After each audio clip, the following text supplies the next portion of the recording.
Oh my god, I just ripped up my effing little sister's wedding invitation into shreds.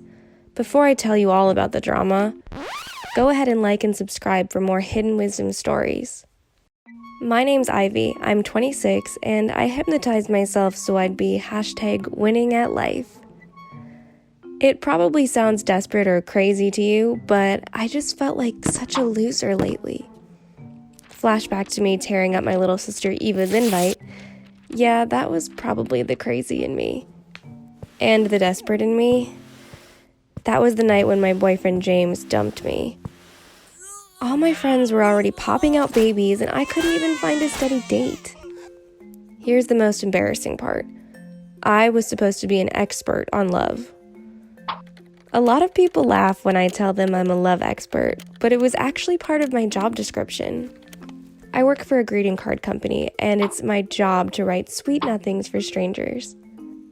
I had my eye on a promotion and had been working some extra hours, but my boss gave it to one of my coworkers instead.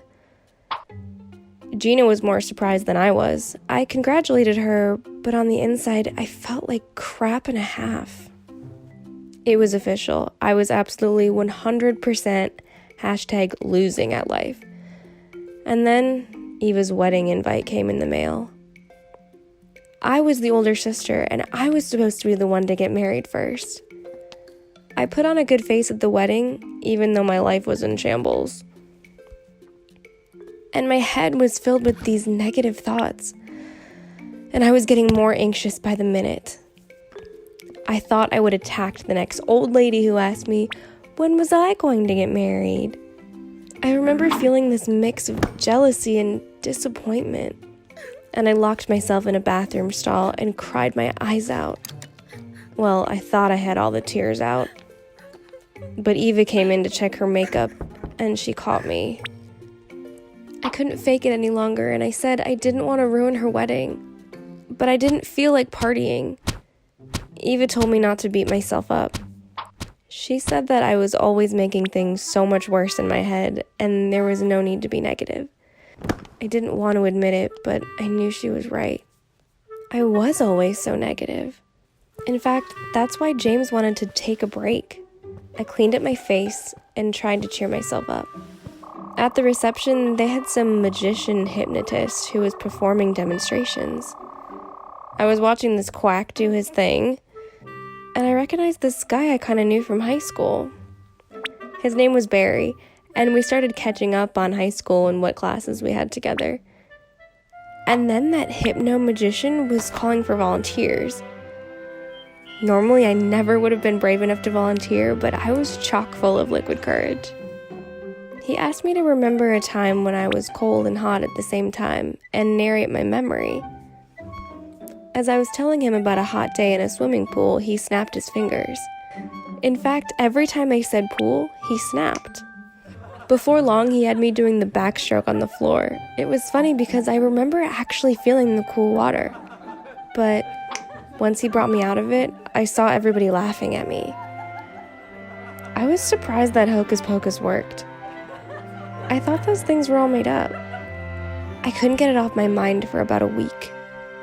I started reading more and more and learned that hypnosis has been known to help with anxiety and negative thoughts.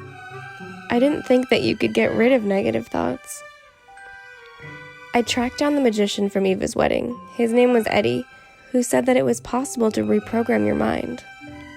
He said that people with anxiety talk to themselves in negative ways, so they're already sort of self-hypnotized.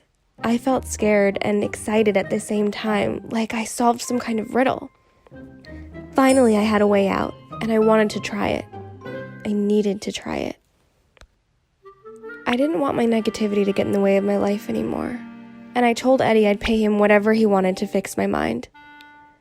He put me through a series of deepened trances, each one pushing me deeper into my subconscious. Eddie trained me to replace every negative thought with a positive one. He told me that I was strong and confident and made me repeat it. I remember waking up like I'd been asleep for a month. Things were the same but different in a way I couldn't put my finger on. It was like I was strong and confident. If something wasn't going my way or somebody was being negative, I simply pushed it out of my head and told myself how awesome I was. From then on, the world seemed to work for me. There was no problem I couldn't squash. Like, for example, at work, I was getting a bunch of static from my coworkers over a new line of Valentine's Day cards. I clearly had the best ideas, but everybody kept giving other options. I was fighting with Gina and everybody else. And finally, we decided to split efforts and leave it up to our boss, Mr. Murray, who would make the final selections. I wasn't worried because I had my groove back. My love life was busier than ever, and I had plenty of material to write about. Before I knew it, the guys were fighting over me. My confidence soared, and I felt free in a way I never had.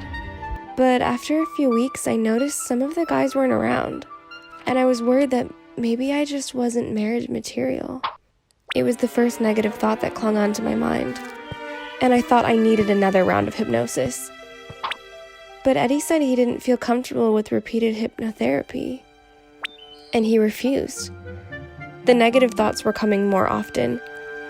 I was worrying about my designs at work and whether any of the guys I was dating actually cared about me. I needed to be hypnotized, and if Eddie wouldn't do it, I would do it myself.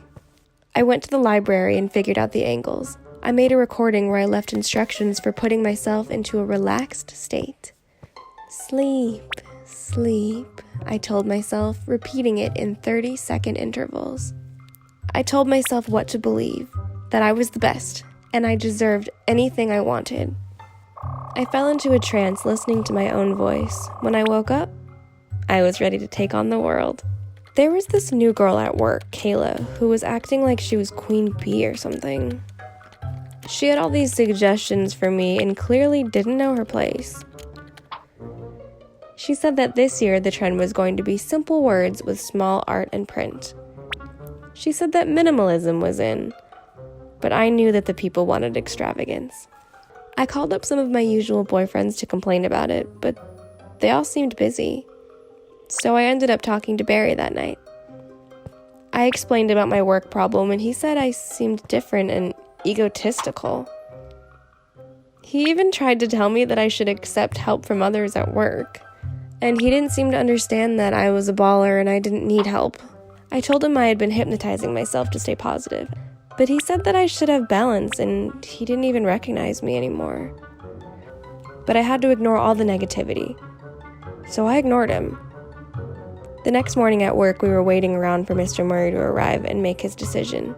I saw that the new girl, Kayla, was sitting in the big boss's office.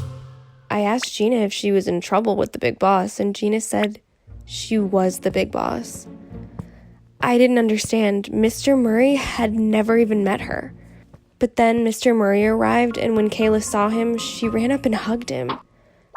Kayla was Murray's daughter, and she was taking over management. Turns out that those suggestions she had, they weren't really suggestions. They were instructions, and I ignored them completely. Kayla demoted me to April Fool's Day cards. I guess the joke is on me, huh? I felt awful, and my instinct was to hypnotize myself again to escape all the negative thoughts. But Barry said that I couldn't hypnotize everything away. He said something that I don't think I'll ever forget. Into every life, a little rain must fall. He sure was right, too. If we were never down, how would we know when we're up? I learned that it's how we handle our problems that's most important. I got so consumed with my own anxiety and ego that I couldn't see what I had right in front of my eyes. Barry. He really cared about me and said that I didn't need to hypnotize myself to get a boyfriend. I just had to say yes. He asked me out, and I have a good feeling about our date. Maybe he's the one. And if not, that's okay too. How do you handle disappointment? Tell us about it in the comments, and don't forget to like and subscribe for more hidden wisdom stories. Remember, when you share our stories, you're sharing wisdom.